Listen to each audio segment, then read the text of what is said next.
ડભોઈમાં શિનોર ચોકડી પાસે આવેલી વન વિભાગની કચેરી છેલ્લા 4 વર્ષથી અત્યંત જર્જરિત હાલતમાં છે.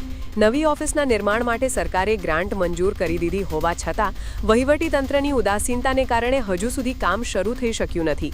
ચોમાસું માથે હોવા છતાં અધિકારીઓ અને કર્મચારીઓ પ્રાથમિક સુવિધાઓ વગરની ધરમપુરી વન ઝૂંપડીમાં બેસીને કામ કરવા મજબૂર બન્યા છે. કચેરીની બિસ્માર હાલતને કારણે સૌથી મોટો પ્રશ્ન વન્યજીવોના રક્ષણનો ઊભો થયો છે. ડભોઈ અને આસપાસના વિસ્તારોમાંથી અવારનવાર સાપ, દીપડા અને મગર પકડાતા રહે છે, પરંતુ કચેરીમાં સુરક્ષિત જગ્યા કે પાંજરાની કોઈ જ વ્યવસ્થા ન હોવાથી રેસ્ક્યુ કરાયેલા આ હિંસક પ્રાણીઓને ક્યાં રાખવા તે વન વિભાગ માટે માથાનો દુખાવો બની ગયો છે. જો યોગ્ય વ્યવસ્થા ન થાય તો મોટી દુર્ઘટના સર્જાવાનો ભય છે.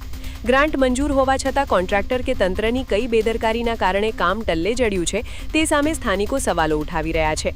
ચોમાસામાં વન્યજીવો બહાર નીકળવાની ઘટનાઓ વધતી હોવાથી કચેરીનું કામ યુદ્ધના ધોરણે તાત્કાલિક શરૂ કરવામાં આવે તેવી ઉગ્ર માંગ ઉઠી છે.